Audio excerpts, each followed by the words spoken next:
The content presented in this podcast and YouTube show is for informational and entertainment purposes only. It is not intended to be a substitute for professional medical advice, diagnosis, or treatment. Always seek the guidance of your physician or other qualified healthcare provider with any questions you may have regarding your health or a medical condition. Never disregard professional medical advice or delay in seeking it because of something you have heard or seen on this show. If you think you may have a medical emergency, call your doctor or emergency services immediately.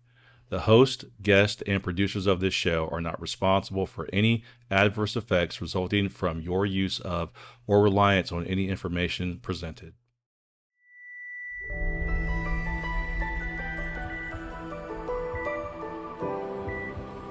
Andrea, can you hear us?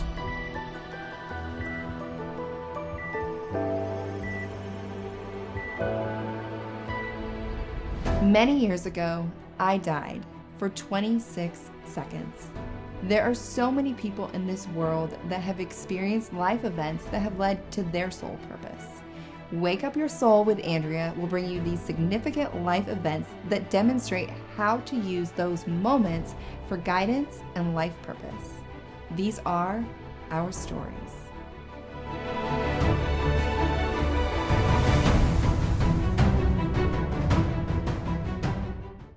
Hi, everyone, and welcome to Wake Up Your Soul with Andrea Lynn. Today's guest has a top 100 podcast, and he's here to talk to us about his journey of how he got there. Let's welcome Alan Lazarus. Good morning. How are you? I am good. Andrea, thank you for having me.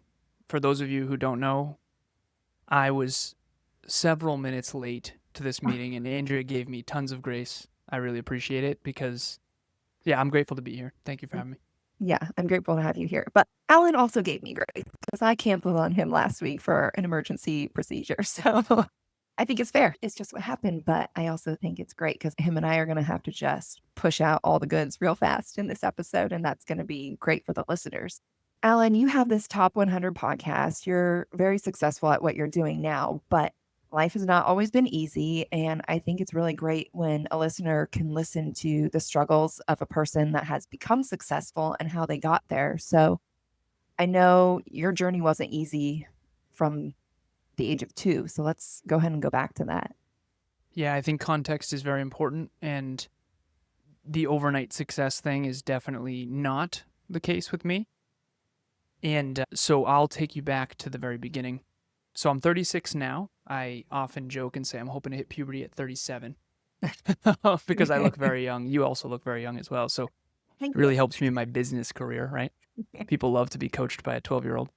I'm joking. But that's actually a legit problem because I remember at one point I wanted to go into real estate and a friend was like, nobody's going to take you seriously because you look so young. And it is very much a problem. I'm actually going to be 40 this year. So I don't know if I look good or not, but you are aging well. Good for Thank you. And again, it is an actual problem. I was joking, saying it tongue in cheek, but no, genuinely, it is a challenge. That's why I have to have all my awards in the background for credibility. So to bring you back, though, to the original sort of origin story of my life. So started off tough. One of the challenges I face now is I'm 36 and I look like a silver spooner. Mm-hmm. Born and raised in Massachusetts. I look like I started on third base, but trust me, I didn't. And so in the very beginning of my life, my birth father passed away in a car when he was 28 when I was 2. My sister was 6. My mother was 31. Everything's numbers for me. I'm an engineer, by the way, so bear with me on that. Yeah. And so from age 3 to 14, my stepfather was in my life. So my real last name is actually McCorkle. My birth father is John McCorkle. It was Jim, Joe, John, Jane, Joan, Jeanette. 6 J's, big Irish Catholic family. Yeah, born and raised in Massachusetts. So when my birth father passed away, my stepfather came into the picture. I took his last name, Lazarus, Steve Lazarus. I took his last name around, I think, age 7 or so. Okay. And when we were trying to be the Lazaruses, we didn't really associate much with the McCorkles anymore. Fast forward, I playfully refer to 3 to 14 as Boats and BS. So this is mid-90s to early 2000s .com bubble in Massachusetts, and my stepfather worked for a company called AGFA. They did hospital computers during the .com era. And so for anyone who remembers the 90s, it was just economic boom times. Not for everybody, but for most people. And the U.S. is by far the largest economy. And so back then in the 90s, it was just wild. So we had snowmobiles and we had a truck and we had Ducatis motorcycles. We had boats and ski trips. We literally had a yacht. Stepdad leaves at 14, takes his entire extended family with him and 95% of the income. Wow. So, and to this day, never seen or spoken to a single one of them since. And I feel so much there because you clearly have got to have this sense of no one sticks around. Not that your biological father, it's not that he intentionally left this world, right? But it's like, gosh, I can't catch a break. the abandonment challenges, for sure. And we'll definitely get into that for sure. I appreciate you already saying that and just being aware of that. Yeah. Because at 14, I didn't know, right? But Right. this is all in hindsight. I think I Mhm. should have said that at the beginning. Oh, no, you're But fine. 14 was the hardest year of my life. And I didn't know this at the time. It's only in hindsight, looking back. I started doing therapy in my 30s and reflecting on a lot of this, and it's become very clear. 14, stepfather leaves, takes 90% of the income with him, his entire extended family with him. To this day, never seen or spoken to a single one of them. Wow. I talked to my stepfather on Facebook Messenger a little bit, but never saw him in person. Once in my 20s, once in my early 30s. That same year, my mom gets in a fight with my Aunt Sandy, and my Aunt Sandy ostracizes us from her side of the family. And we don't really associate much with the McCorkles anymore. And that same year, my sister moves out with her older boyfriend. She was 3 years older than me. So I'm 14, and in 1 year, by the time I'm 14 years old, I kind of lost 3 full families. Wow. We reassociated with McCorkles a bit after that, once my stepfather left, but it was never really the same. So the abandonment challenges. So I always say fight, flight, freeze, and fawn. Those are the 4 trauma responses. Fawn was the one I didn't understand until my 30s, late 20s. Fawn means you appease. Just don't lose people. Don't lose people. So socially, I became this coward chameleon who would just try to fit in. Don't lose any friends. Don't lose any family. Unconsciously. None of this was by choice. Yeah, of course. But behind the scenes, when no one was watching, I had this drive. So I looked into the future. No dad, no trust fund, no generational wealth. We are in some trouble here. So we go from boats and ski trips with my stepfather to now I get free lunch at school because our income is so low. I go from I hope I get into WPI, my dream college. It's like a mini MIT in Massachusetts, Worcester Polytechnic Institute. I want to be an engineer. It's $50,000 a year. And I go from I hope I get in because it's a really competitive school to even if I do get in, I can't go. Oh, So behind the scenes, it was aim higher, work harder, get smarter. It was fight. So socially, it was fawn. Behind the scenes, it was fight. Aim higher, work harder, get smarter. And I'm talking to an extreme extent. Straight A's through all of high school, something called the President's Award, Academic Award, signed by George W. Bush. It's actually behind me.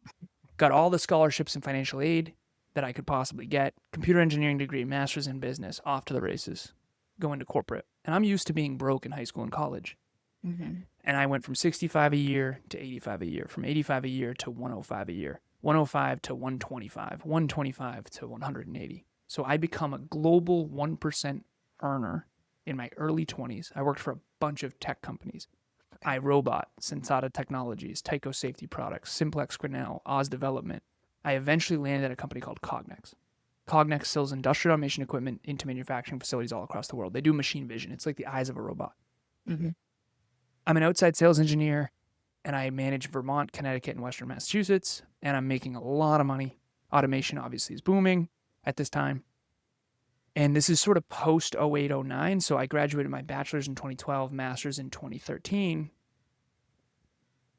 And so the economy was coming back in a big way, and I just rode that wave.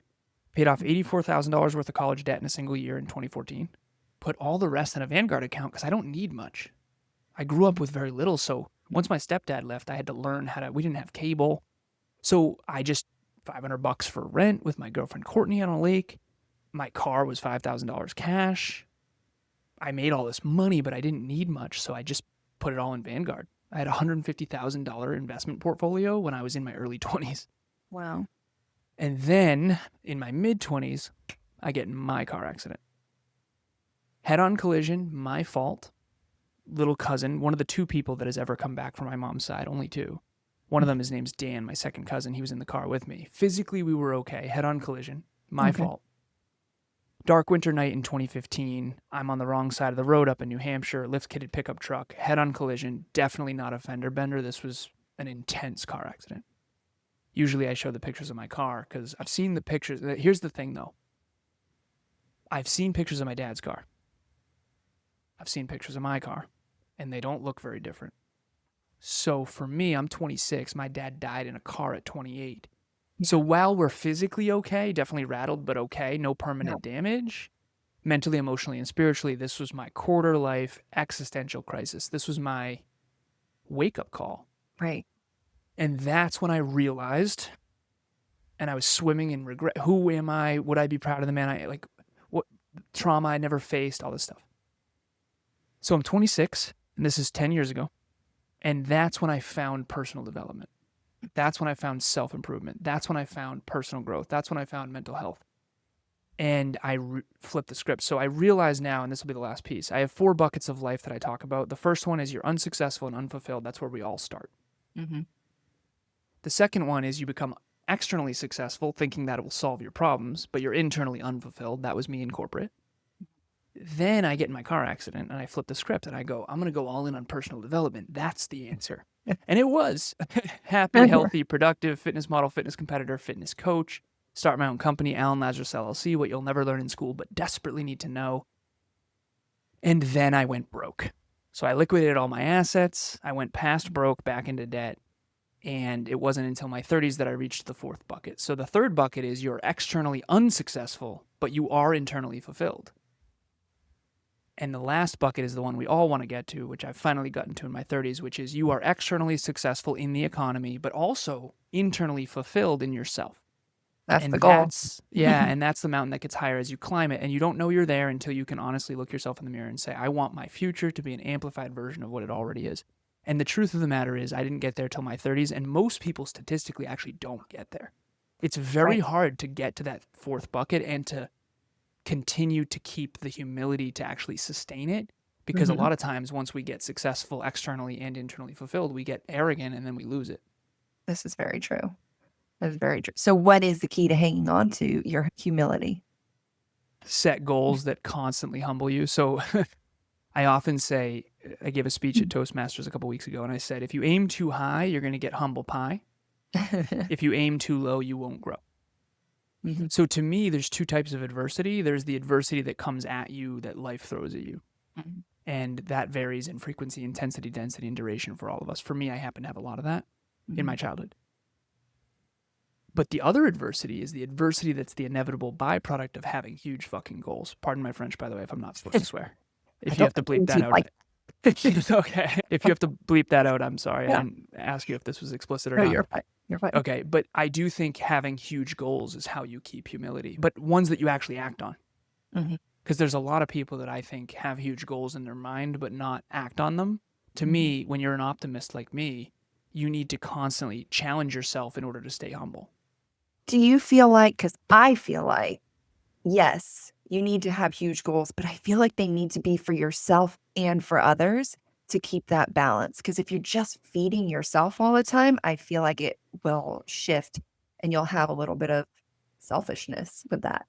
Well, it depends on which side of the spectrum you're at in terms of selflessness or selfishness. And I feel like everything's a duality between 2 extremes. Some people are overly selfish and they only care about themselves. Some people are overly selfless and they're martyrs. I'm assuming that's where you were. And I could be wrong, but maybe. And that's where I was. I was give to everyone else at the expense of self in the past. And then after 26, my car accident, I realized the errors of my ways, because I brought my high school friends to college, my college friends to corporate, and I realized that I was everything for everyone and nothing for myself. And then I overswung that. And now I think I'm back at center. But I do believe that it depends on where you're at on that spectrum. Some people are really focused on themselves all the time. And these are usually the people who don't admit it. And then other people are martyrs and they serve, but at the expense of their own goals and dreams. And it depends. The people pleaser in me in the past would serve others at the expense of self. That was me for a very long time. And slowly, as things would come up, I'd ask myself, okay, but how do I really feel about this? I'm about to say yes to this commitment, but is it something I really want to do? There's got to be a bit of a balance. And eventually I started to speak up and say no to certain things because I knew I was overextending myself at the expense of often my health. And Same. yeah. Yeah. So what have you learned about losing two fathers in a lifetime? Like specifically, like what have you learned about yourself and the kind of person you want to be? This has been one of those surprising things. When you end up in a place that you're grateful for, and I do realize that this is not the case for everybody, I'm very grateful where I've ended up. And I think my response to adversity has been very constructive, not always. Alcohol, drugs, it wasn't always super constructive. But the aim higher, work harder, get smarter. I mean, there are worse ways to respond to adversity than that. But when you do end up in a place where you're grateful for where you've ended up, I think that you'll also have a better relationship with some of the adversities that sort of slingshotted you there. But when it comes to the father piece, losing a stepfather, like having him leave, and then my birth father passing away, wrong order, birth father passing away, stepfather leaving, it's been a surprising win. And I'll explain why. I never thought it would be a win. I mean, it was never a win when I was a kid. This has been really interesting for me. I am very different than other men who had fathers. And women can usually tell. Men can tell too, but they don't always jive with me. A lot of this goes on with men. And I'm much more intuitive. I'm much more emotionally available. I'm much more willing to cry. I don't have whatever that patriarchal, never let them see you sweat, whatever that is. I don't have any of that. And honestly, that's become a huge advantage. I just didn't know it. And we're a ladies' man. I don't know if I'd say that, but what I do know is Kevin and I both grew up without fathers. Yeah. And he's my business partner. I know you've interviewed him. Yeah. And he was raised by two women, his mom and his Mima. And I was raised by two women, my mom and my older sister. And I'm telling you, we are different than most men. Yeah, I was thinking that. I was like, man, this explains why the two of them work together, because he said he always wants to please men. Yeah, that's something that was unconsciously driving us, for sure. Trying to get men's approval. I do feel like we've grown through a lot of that at this stage, though, which is good. That's been cool to go on that journey with him. Yeah. Exactly what you're sharing is a lot of the stuff that I have learned too in self-development and just learning how we can see the bad things that have happened to us as good. And I've been extremely frustrated. So I canceled on you last week because I had severe bleeding and I was like, I've got to get in. I need a colonoscopy ASAP. And part of my show, sometimes I talk about it, but I'm very spiritual and I am religious, but I'm also like, I guess, a touch of woo-woo. But I see spirit, and all my family came to me and they were like, you've got to stop trying naturally. And I've been trying to heal naturally for so long. And I knew there was a reason it wasn't working, and went in for my colonoscopy a few days after I went to the doctor last week. And sure enough, I had a precancerous polyp growing in there. Whoa. And so I knew. And so as bad and as rough as this past year has been, like I've been battling and trying so hard to work on my health. And it's like, I told my husband, I was like, I feel like God is not healing me on purpose, because if this bleeding just stops, I'm going to not go in. And there's probably something that needs to be found. And sure enough, there was. I'm glad you went in. Yeah, me too. Yeah, that's so good. Did not enjoy the process of it. But so as rough as it was, I see how good that was for me. And there's a ton of other, bad, rough things that have happened in my life. But I agree. We are so much better off when we can look at the hard stuff as good stuff. Well, it's interesting too, because there's something called an ACE score, Adverse Childhood Experiences. And as someone who has confirmed, my therapist has confirmed, I had the courage to finally ask her, like, hey, I need to know, where am I at? I'm all big on statistics, the bell curve, like, where do you fall? Engineer. Yeah, exactly. I need to know where I fall on this thing. And I already knew the answer on the soul level. Yeah. But I needed to hear it from someone who I knew. And she said, the highest I've ever seen, Alan, due to the chronic nature of your trauma. Wow. and I cried because I already knew. I mean, come, you know. I cried, and I had this moment of acceptance of, okay, now that I have scientific confirmation that my life has been statistically very unjust for a lot of reasons I'm not going to get into, I also am really proud of what I've become out of it, What you've used that for. what I've done with it. Because it's not my fault my dad died. It's not my fault my stepdad left. All the stuff I'm leaving out of this conversation, it's not my fault when I was a kid. But it is my responsibility to make a life out of that. What can you do with it? And I mean, I went down the alcohol road. I went down the drug. Like, adverse childhood experiences, high ACE scores typically have early mortality. So there's a statistical correlation between early mortality and high ACE scores, adverse childhood experiences. And there's a lot of research about this. Yeah. And I was reckless at times, and I am very fortunate to have had sort of my second chance to turn it all around after my car accident. Because after my car accident, I quit drinking. I quit all drugs. I always say my last remaining vice is caffeine. Don't you dare take it.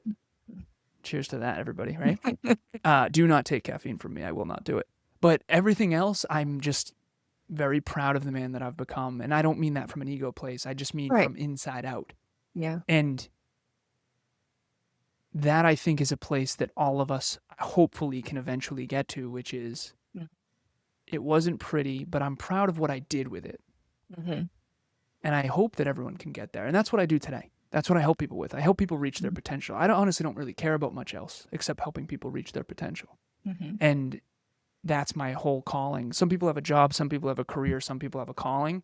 I found my calling at 26 after that car accident. And my calling is written right here: to reach my own unique potential and help others do the same. Everything else is secondary. That's right. And that's what I do now, is coach, train, and speak. And it's been really cool to help people reach their potential. For some reason, not a lot of people care that much about that. I mean, it's interesting. I have found that there's a mix of people on this earth. Some people are happy to just cruise along in life and just keep repeating yesterday. And it's funny to me because I think about it sometimes and I'm like, I don't want every day to look exactly the same. Yeah. At the end of my life, I don't want to look back and it was just this repeat. And I mean, that's why I'm loving doing the podcast, because I get to meet somebody new every day. I get to film and meet with new people and hear new stories, and it's really great. But that is my goal, is very similar to yours, is to just help people feel inspired in life so that they can fulfill any dream that they've ever thought of. No dream is too big. Maybe the level that you're dreaming of, maybe, but I really do think you can achieve all your dreams. I believe life without pursuing your dreams and goals can feel very nihilistic and meaningless. You don't have to necessarily have a yacht or a house on the beach, but you got to have some dreams. I do feel very strongly that if you're not hopeful for your own future, there's a lot of research around nihilism. Nihilism is hopelessness. Nihilism is the past is better than the future. Nihilism is the past is behind me. Screw that. Like, we all know how good we feel when we have something to look forward to. And I say, what if your dream was so exciting that you always woke up with something to look forward to? Well, and doesn't everybody have a dream? There's so many people, I think they've not even thought about it. But don't you have some sort of dream within you? And stop saying your dream is things, like you're saying, the yacht, the house. Like, that's a byproduct of a dream, I think, right? Like, yes, nicely said. It's a Nicely byproduct. said. It's a byproduct of a dream. Yeah, agreed. Yeah, you got to work to get those things. So what dream job is going to help you attain those things? Well, this was at one point a dream for us, podcasting. Yeah. Being on this show at one point was a dream. I started a podcast 8 years ago, and I wanted to be a podcaster who could inspire, motivate, educate, and hold people accountable to reaching their potential. Here I am 10 years later, and I get the privilege and the honor to speak into people's lives on this microphone when I used to just be a listener. Yeah. And that was at one point a dream, and it's been really challenging, but that doesn't make it not amazing, right? I know. And for me, I feel like it's popped off a lot faster than I ever could imagine. And it also makes me feel excited and kind of reaffirm that I'm doing exactly what I was meant to do. Nice. Like you were in the car accident and everything. And my story a little bit is just that I've died several times. And then I ended up with a pacemaker, and then the pacemaker wire was through my heart and into my lung. And then I went on to be diagnosed with several other illnesses. And it got to the point where the doctors were saying it looked like I had ALS. My body was completely shutting down.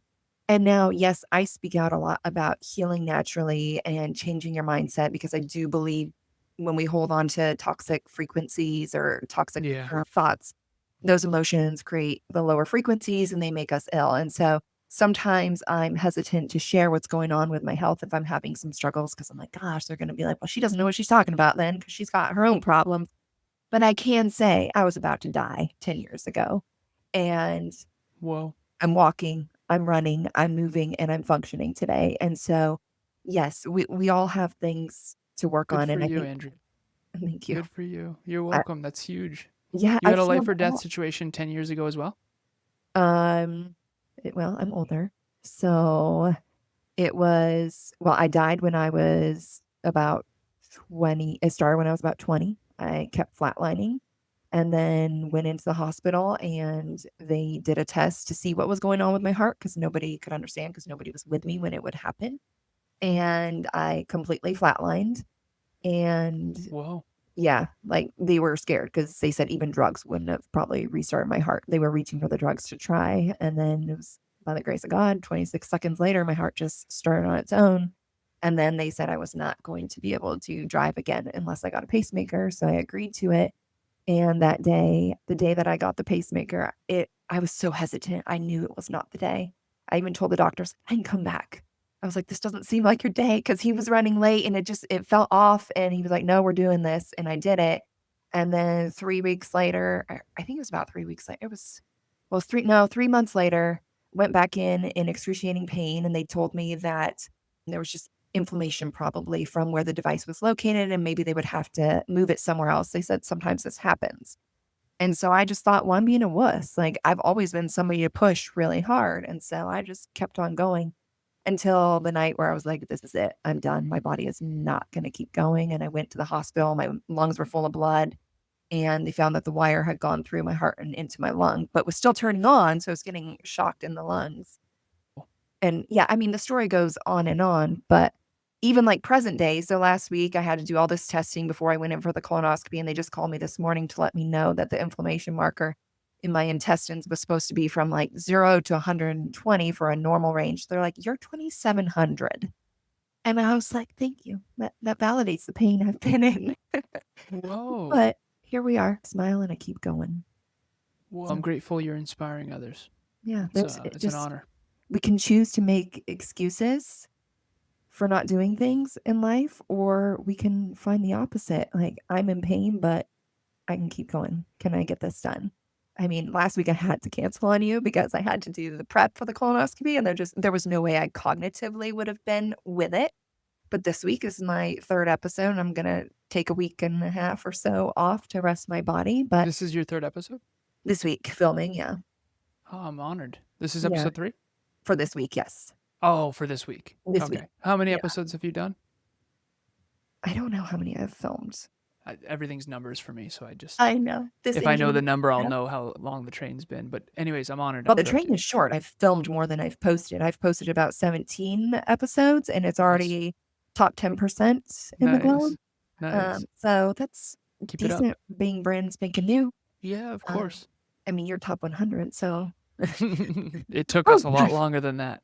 A lot longer than that. yeah, I feel Good for like you. I'm Keep on it up. I'm on a strong trajectory. I'm only posting once a week an episode, but yeah, so far I've recorded probably over 20 episodes. I've only posted 17, but yeah, Some here of we them are. weren't aligned, or you still have them in the Oh, tank? I just have to edit, but yeah. So You'll have to edit out one of my swears. I'm sorry about or like, that. don't want any problems with YouTube, I'm just Yeah. people pleaser for YouTube. So All good. Well, it took us 2,067 episodes, so it's a journey, and we've achieved a lot of success. But I want anyone out there watching or listening to realize, in the beginning, this is what I would share. You're doing way better than we did in the beginning. thank you. So we had 52 episodes in the first year, and you're welcome. we had only 1,056 listens in the entire first year. And now we get more than that in a day. Yeah. And so we have more impact in one day now, Mm-hmm. every day, than we did in the entirety of the first year. And not every day, but a lot of days. And that's the power of being consistent. Yeah. And I know always say, Kevin says you guys want to be number one. So are you feeling nervous now, like with my trajectory no, I'm just kidding. I feel extremely concerned. No, I want to see you shine, right? At the end of the day, it's important to No, I'm not nervous. I'm excited for you, and I'm grateful to be here, and there can be more than one podcast on the planet, right? I am 100% kidding, and I think we have similar messages, and the more the merrier, because ultimately, at the end of the day, I think you and I have both suffered a lot, and the main goal here is to help people either never have to go through that or help it end. They don't need to keep suffering. Mm-hmm. So. Yeah. What you do with adversity is what's going to matter. Mm-hmm. I mean, two people can go through the same thing and have very, very, very different outcomes. Mm-hmm. And a very different perspective. It's a choice perspective you take on. Yeah, I think it has a lot to do with self-belief, and we can get into that if you're aligned with it. But yeah, go for it. The thing that I think has made the biggest difference is unconscious self-belief. I didn't know this until I partnered with Kev. Kev would say, "Hey man, that doesn't work for other people." He said, "Your childhood, most people wouldn't have made it out of that." And I'm like, "What do you mean?" He said, "You believe in yourself to a ridiculous extent." Mm-hmm. And I now realize that the people who are around me are often mirroring that belief. Mm-hmm. And I thought everyone believed in themselves. Everyone around me has dreams. Everyone talks about their dreams and goals. It turns out that's because I'm talking about it. Yeah. Kev said, other people don't believe in themselves. And I'm like, what do you mean? He said, that wouldn't have worked for me. I'm like, well, what do you mean? I've figured out that self-belief, it's known in psychology as self-efficacy. And you can research this. Self-efficacy is how much you unconsciously, it's the record playing. I got this, I can do this, you got this, you can do this. Most people's record, statistically, a lot of people's record is you're not good enough, you're not smart enough, it's not going to work out for you. So for me, I'm really hard on myself and people think that's toxic. No, listen, I got to balance out the record. I got to stay humble. Alan, you got to prep. It's not just going to work out. Like, come on, get it together, man. Mm-hmm. But that's not conducive to someone who doesn't believe in themselves. So unconscious self-belief is built through state, prove, self-assign. State that you're going to do something. Prove to yourself that you did it, and then self-assign it once you do it. What I figured out is why would someone with low self-belief state something in advance they're going to do? I didn't just stumble upon straight A's. I decided to get straight A's, and then I proved to myself I could do that. And so I built self-belief, whereas a lot of people are stumbling upon results and then not self-assigning them because they didn't design it in advance. When they go into it, I don't think I can do this, instead of, I'm not sure I can do this, but I'm going to try. It's an immediate, I don't think I can do this. And instead of proving to other people, what if you proved it to yourself? Mm-hmm. Because that's what everyone wants, I think, is self-belief and self-worth. Mm-hmm. Self-belief is how much you believe in your ability to create the outcomes in your life that you want. Some people don't. Some people don't care. You'd be surprised. I've asked this question to people, and some people just don't. They don't care. I think they're telling themselves a story that they don't care. I think deep down, everyone wants to believe in themselves and value themselves. But it's so deep that they can't even see it. Yes, agreed. Yeah, and that's because there's mud in their glass. And yeah. When you face mortality the way that you have and I have with the car accident, it clears your glass and you start to hear your highest self whispering to you. Mm-hmm. And you start to listen. And for me, that was a wake-up call, and I know you've had several. So thank you so much for having me. I really appreciate it. Yeah. Thank you. Let everybody know where they can find you. So, again, Andrea, this is a pleasure and an honor. Thank you. Yeah. The Next Level University podcast is the podcast that she was mentioning. It's better than mine. No. Don't say that. It's longer and older than yours. I wouldn't say it's better. I think we both have our own uniqueness, but I appreciate it. Next Level University, spelled just like it sounds. It's a place where you go to learn how to reach your potential. We do 1% improvement in your pocket every single day from anywhere on the planet, completely free. That's Next Level University. Next Level You, pun intended. Not Next Level Alan, not Next Level Kevin, Next Level You, pun intended. I'm Alan version 3.6. and we level up. So I'm not as wise as I'll be at Alan 4.0, but I'm far wiser than I was at Alan 3.0. And we also have a website called nextleveluniverse.com. And if you do reach out, I'm on social media. You can Google my name, as pretentious as that might sound, and reach out. And if you do, just please provide context, because like all of us, I get a lot of spam. Okay, great. Well, thank you so much for coming on and sharing everything. Thank you, Andrea. Appreciate it.